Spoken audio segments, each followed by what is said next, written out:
Welcome to the Salmon Runs YouTube. Enjoy the video.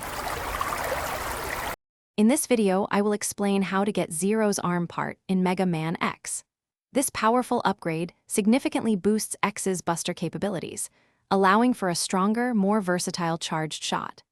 Unlike other armor pieces found in capsules, this particular enhancement is obtained through a very specific heroic event.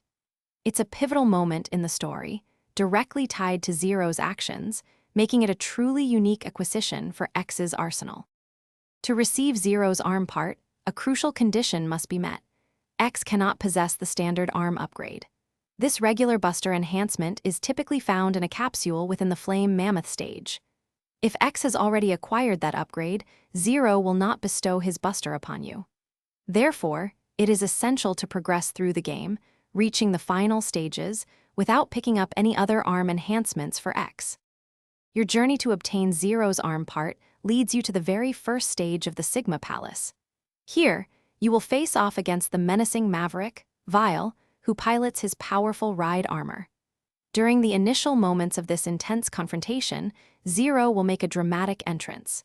He bravely sacrifices himself to destroy Vile's ride armor, creating an opening for X to continue the fight.